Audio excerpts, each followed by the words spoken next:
Hey guys, it's Morgan coming to you with another Shlog. We are back from Idaho and we are ready to get working on all of this. Zach is going to be finishing up the CRF 450 motor that ate the screw. Pretty excited about that. He's got the crank in it. Now he's just going back together with the top end and everything else. So that's going to happen today. And yeah, we obviously have a ton of work. If you guys haven't checked out the videos of us riding in Idaho, I'll put the cards right up here. We had an absolute blast. Everything happened from flowy fast trails to gnarly, heinous, rocky, super sketchy side hill single track to me even completely seizing the motor on Daisy, going wide open down a road, racing a friend, which is just too much fun to not do. And probably something caused it to go lean, but I haven't figured that out yet. So I'm going to be pulling that apart this week. So yeah, lots of stuff coming this week. I got a 300 kit coming for Daisy, our 250. So make sure you subscribe if you like watching that kind of stuff. I'll be doing an in-depth video on what it looks like to install a 300 onto a 250 KTM. That's on its way. Yeah, just lots going on this week, guys. I love you. Stick with us. It's going to be an awesome Shlog. My first real job is that XT, but I just had a guy come in with the reason I don't like tubeless. So he came in. Fortunately, a friend of his sent him to me to get mooses put in his tires. But take a look at this. That happens, and then you are officially dead in the water, and you're not fixing that unless you take the whole thing apart and put a tube in it. And yeah, so yeah, that's why I don't like them. That's why I'd rather run a tube than tubeless. I'd rather run just a heavy duty tube. At least that's super duper easy to fix on the trail. These are not. So, but it's okay. We're gonna fix it. We're gonna put foam in it, and we're gonna be good to go. And he'll be happy and have a fun rest of his vacation. But that right there is the reason I don't like the tubeless system, is that it can and will eventually fail and cause you lots of sadness.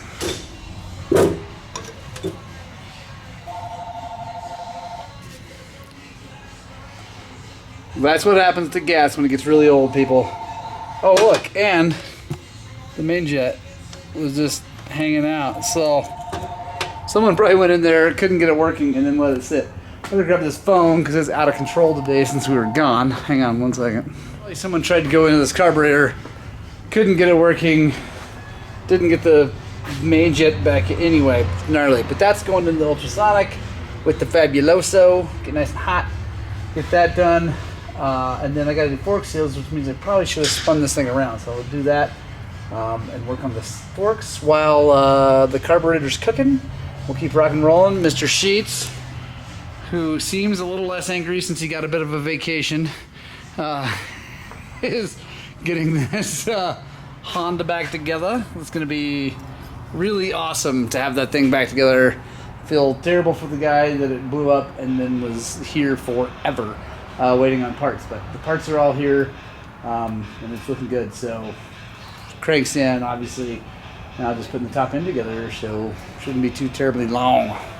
Alright, I know I've showed you guys how well the ultrasonic works over and over again, but I gotta show you again.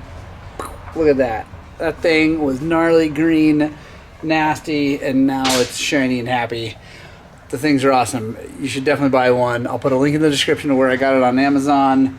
I use Fabuloso. I put like a cup or two of it in 10 liters of water and let it get up to almost 60 degrees Celsius, and I run it for like 45 minutes, and that's what you get. It's awesome.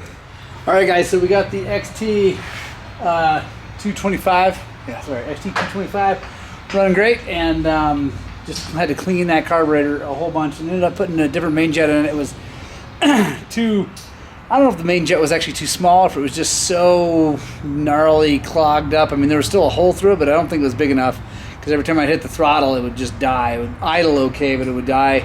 So I put a stock-sized main jet in it. It runs great. Now we're doing forks. So these are old school forks, and I haven't done a video on these, so I'm going to show you guys how these things work.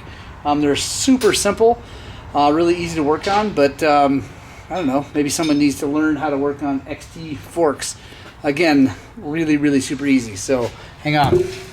So to start, you got this cap and there's a circlip in there, so you got to push this down. There you go. Then take our little spoon guy here. While that's down,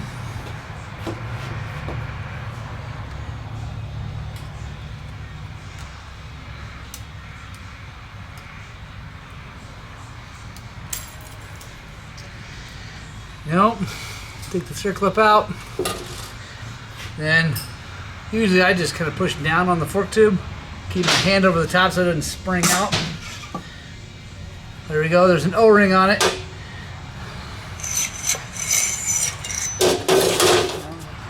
Just gonna leave that sitting right there, upside down, let it drain for a little bit. Go grab the fork seals, and then I'll show you how we take these things apart. They're, like I said, super simple. And then really the biggest job of these forks is cleaning, getting them super clean again.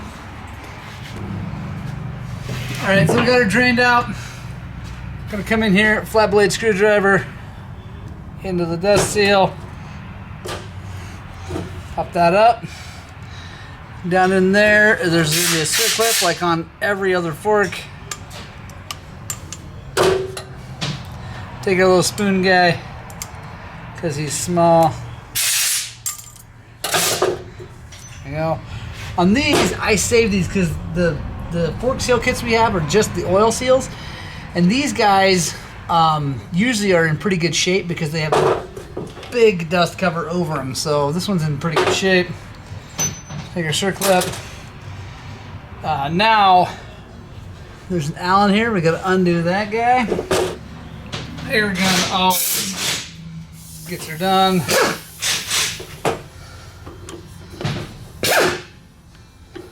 There we go.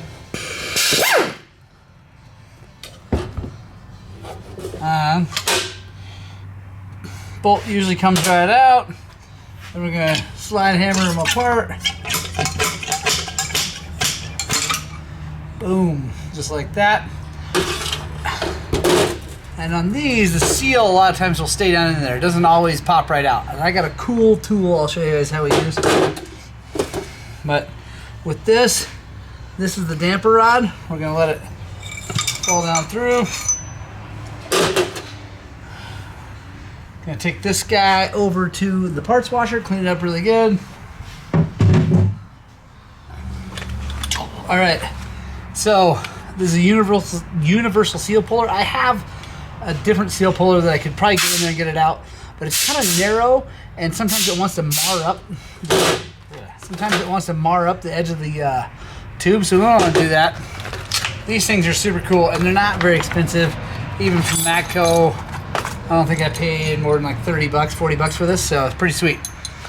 So, you see, it's small enough in diameter, it goes down in here, hooks on the seal. Then we take our rod, put it through here, and see, and we'll go a little bit longer one. See, now that's nice and rounded on there, and then we gonna grab our ratchet, click that into there, and boom, comes right out. Edge of the fork is nice and happy and not all jacked up. Super stoked on that.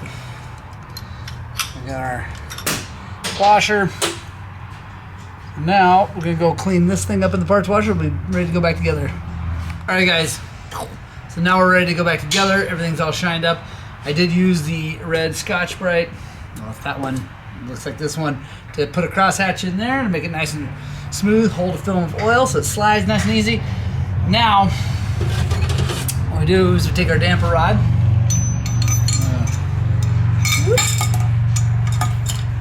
slide back in there, like that. Then there's this guy. This guy usually ends up hiding in the bottom of this other fork leg, which it did. But you want to pull it out, make sure it's nice and clean, first of all. And then I always take it and put it over the damper rod like that. And what that does is it allows this to go and find its home without bumping up against the edge of this and then getting all out of whack. So you put it on there first, then we're gonna go in and kind of keep them like this, like level like this. Come together. You can look in there. Make sure it lines up. It does. We'll take our bolt. Make sure you got a good crush washer on it. This one's fine. I didn't put a new one on it. You could if you want. And then, as with everything, I do it by hand. I push this up in here.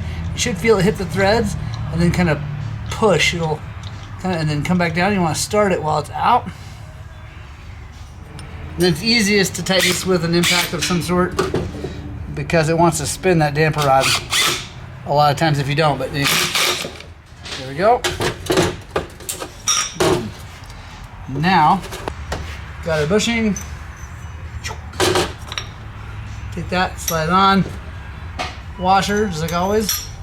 Alright, grab a fork seal driver, come over here. Just getting that bushing down into its place with the washer on it. Fork seal. I like to take a little bit of grease.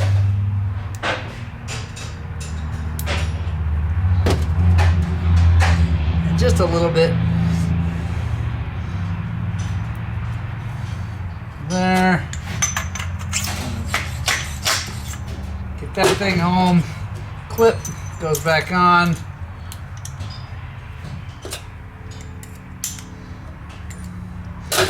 There we go. Take our dust seal, clean it up really good. Inspect it too, make sure it's not bad. If we had to, we could get another OEM one, but it's actually in really good shape. There we go. Always like to make sure everything moves nice and happy. Now we're going to pour the right amount of oil in here, button it back up, put the spring, put the spring back in it, plug back in, circle it back in, be ready to go do the other one. I'm not going to show you the other one or any of the rest of that stuff because that's easy. I think you guys get it. But yeah, that's how old school damper rod forks work. They're super simple and I like them a lot. Zach is dangerously close to finishing this Honda, and we just had the discussion because Zach and I, after having spent time in the car and riding in Idaho, we are ready to fight. And look at him, look at how angry he is. We're ready to fight. So when we hit 10,000 subscribers, we are going into the octagon, and it's going to be a battle royale. Last person standing wins. So, tell your friends, subscribe, share this thing, like the video, get this out because it's going to be awesome. And also comment below who you think is going to win. And if you say Zach, then I don't like you. You might be right, but still, no love. So now, guys, it is time for me to remove the motor from Daisy, the blown up motor, the sad, sad motor. Yeah, if you're a Shlog fan and you're just watching those, you're not going to get to see a ton of that rebuilding of this thing, but make sure you subscribe and click the little notification bell because I will be doing an in-depth rebuild of this engine. I don't know exactly what we need yet. I know the top end's junk, but it may need a crank and all that other stuff. So that's why I'm going to take it out now and look at it. I already ordered the top end 300 kit for it, but it's back ordered like everything right now, so it's going to be a little bit. But yeah, hopefully the crank's okay, but we'll see. But anyway, let's take this thing apart. Boom shakalaka.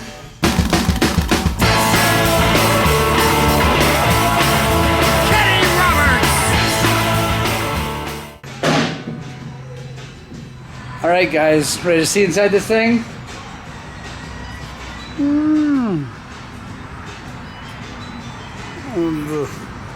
The big scratch and the missing piston pieces. Hey, son of a gun! All right, now I got to try to get the cylinder off the piston, which is always a challenge, but yeah, I hit it with a metal hammer because I'm putting a new one on it and I don't care.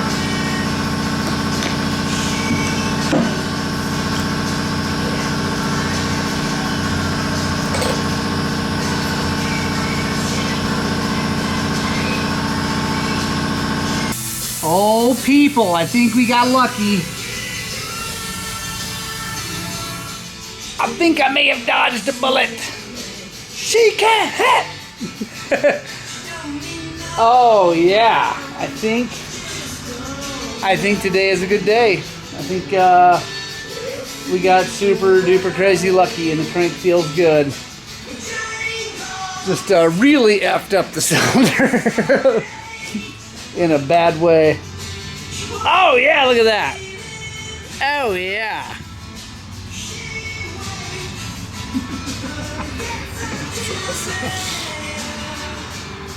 Look at the happiness that comes from my motorcycle being broken. The only thing that makes him happy is woo! Oh, I'm gonna beat his ass in the octagon. Oh, that is awesome. Well, sound of the gun, everybody. That's what you don't want to have happen to your motor, but like I said, I think we got super crazy lucky and nothing looks like it went down the bottom. It all feels good. I think I'm going to just put the top end on it. So, I mean, you know, why not? Take a chance. I am going to take this left cover off and take a look and see if the seal went bad, see if that's why it leaned out or if it was just because I was too hard on the gas on the road and not jetted for that kind of thing. So, right on. Well, I'm going to shut this thing down right now. It's getting late in the day. Yeah, awesome. All right, guys, so I got the left side cover off with the, to take a look at this crank seal and see if maybe it was leaking. I have a theory that when I drowned the bike on the first day and was trying to kick it over before I took the spark plug out and it was hydrolocked, I had this theory that maybe it messed up the seal, like it tried to push water out the seal or something like that, and that's why it went lean. So that's why I didn't want to take this apart. The crank feels great, the bearings feel great, so I think we're good there.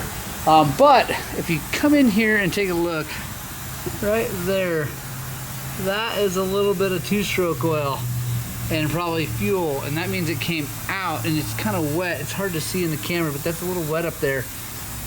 So I think we lost that crank seal, and it was fine. It was not leaking bad. It's fine under normal, you know, slow trail riding operations, but then I got hammered on it and going fast, it started sucking air, leaned that thing out and killed it. So we're gonna get a new seal there. If I get a new seal for the right side, wait for our 300 kit and put this thing all back together. So make sure you stay tuned, guys, and subscribe because we'll do a in-depth 300 install. So on to the next thing.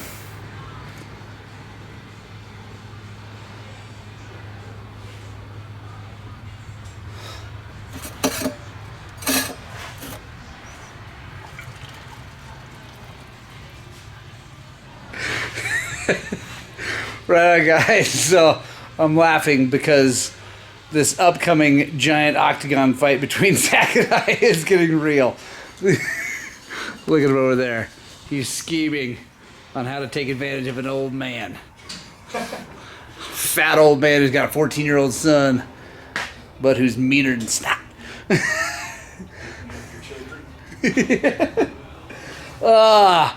Guys, it's the end of the week. I figured I'm going to end this Shlog with a story time about one of my favorite tools.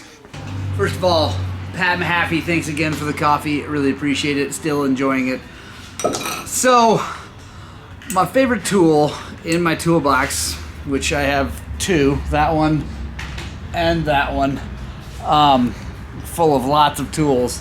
This is my favorite. I actually don't use it that often, because I've got other ones that probably work better, but this is favorite for lots of reasons, mainly sentimental reasons, and it's pretty cool. So it's a 1/4-inch body, but with a 3/8 head, so it's pretty cool. You can like get in there and it's swivel, you can get in there tight and whatever. Anyway, so it's pretty cool. But this thing has a special place in my heart and is kind of amazing that I even still own it. So back in 2006, like some of you guys know, I raced the Baja 1000 solo on an XR650. If you haven't checked out that story time series, I'll put a card right up here. You guys can check that out. I talk about my whole experience. But one thing I neglected to mention was the significance of this little ratchet.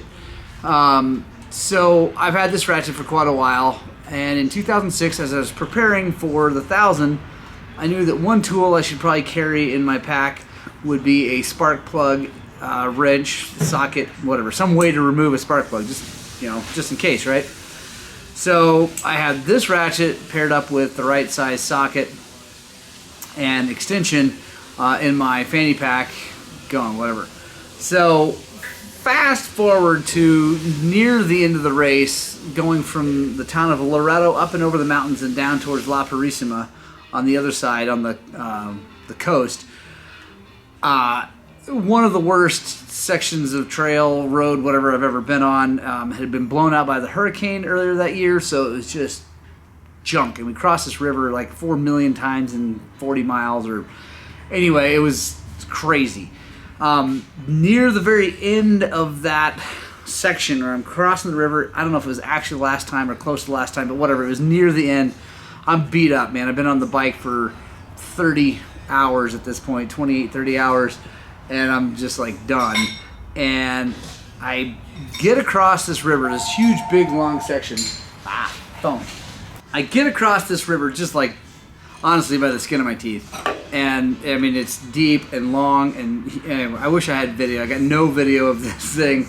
Anna, Cody, if you were watching, you could chime in and tell everybody how long it was. Anybody that raced the 6000 through that section, like, let me know. It was nuts. So I cross this thing, I get out across the other side, I'm coming up the bank, and there's this dude, also with an XR650R, waving me down. He's like, waving me down. I'm like, oh, what? I pull over, I'm like, what? Hey, how's it going? He's like, dude, do you have a spark plug wrench for these bikes? And I remember saying, you don't? I just assumed everybody, like, if you had any tools, that'd be one thing you have.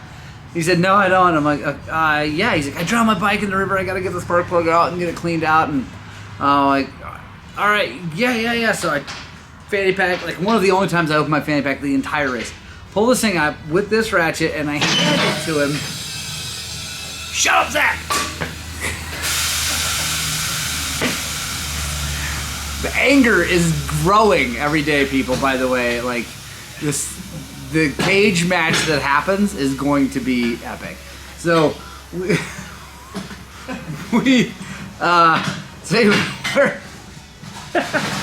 so I hand him this ratchet with the socket and everything, and I hand it to him, and I'm like, here you go, dude. I gotta go, I gotta finish this dumb race, but I want this thing back. I want that ratchet back. It was expensive. At the time, I wanted it back because it was expensive. Like, it was cost lots of money. And I couldn't afford to let it go. And he's like, okay, I'll see you at the end. So I finished the race. It's crazy, whatever. I almost get hit by trophy trucks. Anyway, it's nutty. So I get done. It's nighttime again. I drink a bunch of beers, eat a whole bunch of tacos. I fall asleep with a taco and a beer in my hands. The next day, I get up and I go down to the Malecon, where they're having the awards and everything, and you can bring your bike and show it off if you want. I'm like, I wanted nothing to do with that motorcycle at that point in my life. So I'm like, yeah, just leave that wherever it is. So we go down, though. Obviously, I'm proud of my accomplishment. I'm super stoked. And we're walking around drinking as many Tecatis as you can possibly find was the goal that day. And so we're drinking beer. And I remembered the guy's number, his race number. I can't now, it's been too many years, but at the time I knew what his race number was, and I was looking for him and looking for his bike or whatever. And as I'm walking through the crowd of people, there's people everywhere, I see this guy. Of course, he's not in gear anymore, and he comes up to me, and I had my race number on my shirt or whatever. And this guy walks up to me, and he's like, dude, I have your ratchet. And I'm like, yes. And he like reaches in his pocket, hands me the ratchet back and everything. He's like, thank you so much. I was able to get the bike running. I finished. I'm so stoked. And it was just like super rad. It was really cool. And so now I have this. I will never ever let go of this ratchet, even if I don't use it very much. It's definitely very, very special to me and super rad. So anyway, another little story time for you guys. I would love to hear from you guys. If you want to comment below your favorite tool, and if there's a story behind it, that's awesome. If not, just tell me what your favorite tool in your toolbox is. And it doesn't have to be the one you use the most or even the one that's most effective. Just like it might mean something to you, like this one. Anyway, guys, been an awesome week. Zach has gotten a metric ton of things done today, or a ton of things done this week. I have done a few things, which is awesome. Mostly, I have tried to hype Zach up for this giant fight, and then now I'm trying to back out because I'm actually a little afraid of him. He's got the reach on me for sure. There's no doubt about that. He's like an ape with his arms. Closing the gap. Yes, this is so good. So, anyway, guys, I hope you enjoyed this one. If you like what you watched and you think we've earned it, a subscribe would be super rad. Just hit that little button. Also, maybe click that notification bell, and so you know when we do all our videos. Make sure you subscribe so you can watch me build Daisy back up, hopefully relatively soon. Parts are backward, but you know, hopefully they come out soon. And also, I think I'm committing right now here on video. I'm committing to taking apart my XR650R next week. So, going to be figuring out what's wrong with my 650R. Talking about Baja makes me love it and want it out and on the trail. So, I got to figure that out. Guys, get out, spread the gospel of two wheels. We need more people riding dirt bikes. And as always, I hope that what I and that angry son of a gun over there is doing, yes, is inspiring you guys to work on, but more importantly, get out and ride your dirt bikes!